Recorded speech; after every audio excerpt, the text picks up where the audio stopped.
Alright guys, so just going to kind of go through how I make fiberglass gear doors and fiberglass parts. This is how I do it.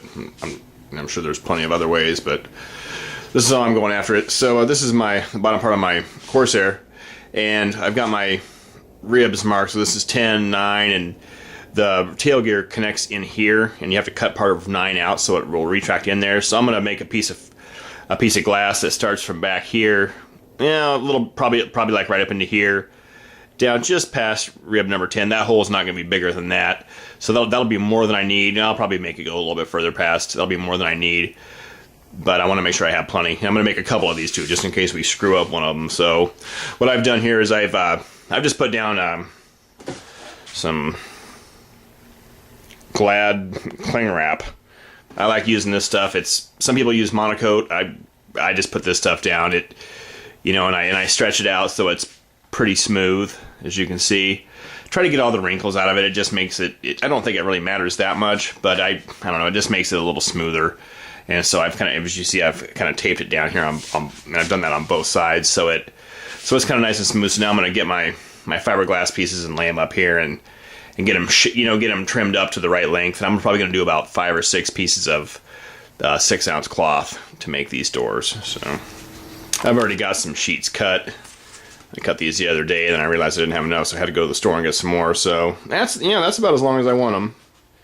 I want them to be just a little bit over, and when I get them wetted down, they'll fit around that a little bit better. So I wear gloves and long sleeves when I'm doing this stuff. This fiberglass stuff is nasty. It gets all over your arms, burns like hell. So I always wear gloves and long sleeves when I'm doing this, just to keep me from itching so much. So, all right, we'll be back in a minute.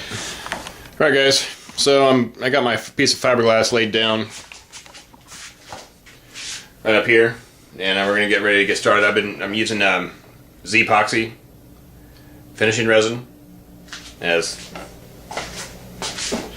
my epoxy, and I got that all stirred up, and we're getting ready to put that on there. So here we go.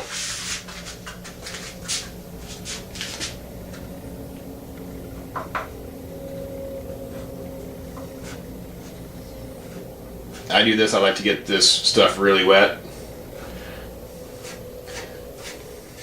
That way, it just makes a stronger piece. You don't want to get bubbles in it. I'm going to work those out. So let's put a little bit on here, and then we'll kind of get started spreading it around.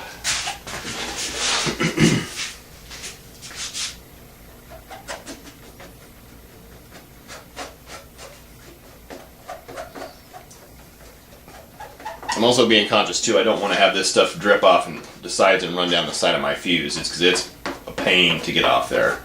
So we want to be careful and not do that.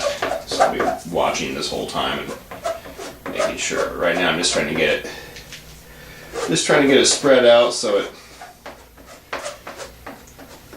wets the fiberglass down and starts to work into the piece of glass.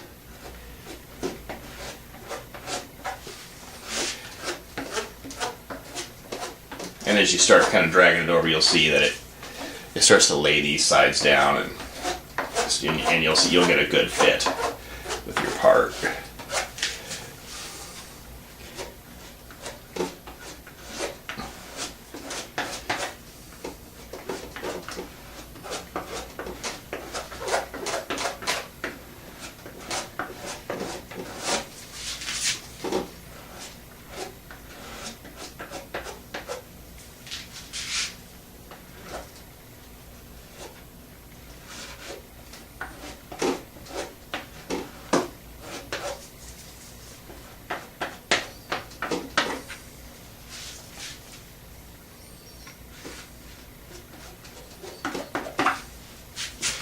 I think I may put a little piece of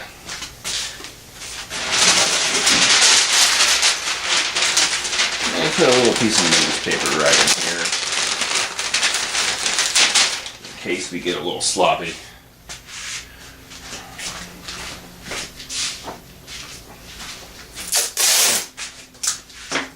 Just in case, kind of help.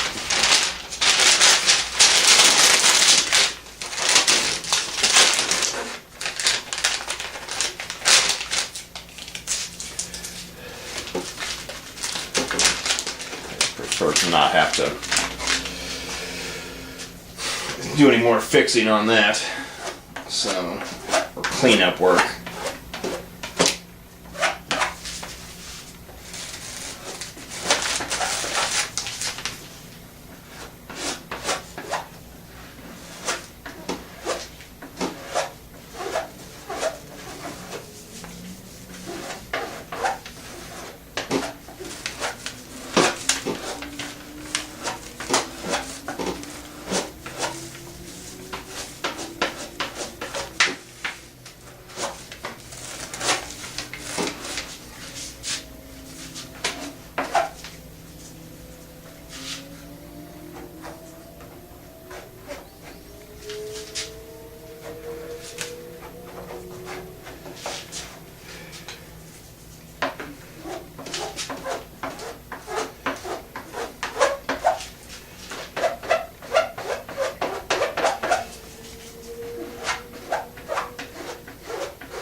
And this is up here. This is a lot further up than I'm really going to need, but I'd rather have too much than have too little and have to come back to it again, so I'll take it.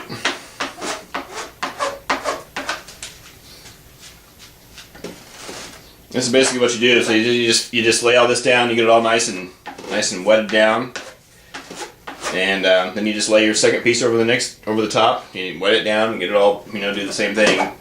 Spread it all around. And then the very last step, we're going to put a piece of peel ply over the top of this, and that's going to finish it off real nice, because then that's going to soak up some extra epoxy, and then it'll give us a real nice finish. We won't have to do too much sanding on after we're done. So I'll be back for the peel ply section.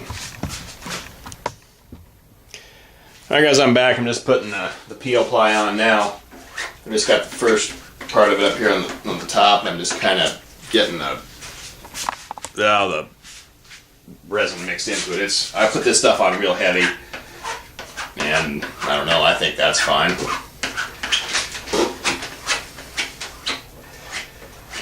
I'm going to make a second set of these too, but I'm just going to do but I figured I'd just do a little quick video on the first ones. Here's my other little piece of peel ply.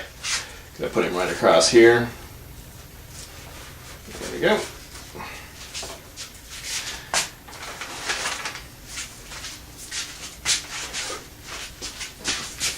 Kind of get out of the way so you guys can see. I'm just kind of smoothing it out. Get all the bubbles out of it. And it lays down pretty good. I want to put 6 pieces of cloth down, fiberglass cloth. We'll see how this turns out. I may reduce that on the next one, but we'll start with this. So that's kind of it. We'll let this dry, then we'll pull the peel ply off, and then I'll trim up this piece, and then I'll of course I'll make another one, and then we'll get back and we'll draw our gear doors, figure out how long we want them and stuff, and then we'll make them from that. So that's it, guys. Thanks for watching. Hey guys, I just realized that I forgot to show you guys the final product after I laid up the doors, and so this is what it looks like after I got it all done. And this is the piece of fiberglass part that we made, and it came out pretty good. I made 2 of these. I've already cut the other one out. I'm not super happy with my lines that I cut. These aren't super scale gear doors, obviously, but they'll be fine for what I'm doing. And but I kind of got them drawn out here. This is my second one, and I'll go grab the first one and show you. But it came out pretty good, and as you can kind of see the surface. It's ready for primer. I'm just gonna put a heavy coat of primer on, and then sand it off, and then put another coat on there. But that's how the bike. I trimmed it up too. I used some shears and cut it so it's more of a manageable piece. But it came out to a nice finish. So that's it. Here's the first one I made, and I don't know. I cut these out with a Dremel with a real fine blade, and it just didn't come out very straight. And so I don't know. I'm not super happy with it. I was talking to one of the guys at the field, and he suggested using these little small blades that they sell at Micro Mark. So I'm gonna try to do that on the second one. I'm gonna try to cut this one out, and see if I can use those little tiny saw blades and see if I can get a little bit better cut, because this is pretty haggard. So I don't know. you're not really going to see that much, but I would like to see if I could try to do this a little bit better. And getting good fitting and well cut gear doors is something that I'd really like to be able to do. So I might as well really try to do our best on the next one. So that's what I got. Yes, these obviously aren't perfect, but the little hatch is going to work out real good for it. And so it should be good. All right, thanks for watching.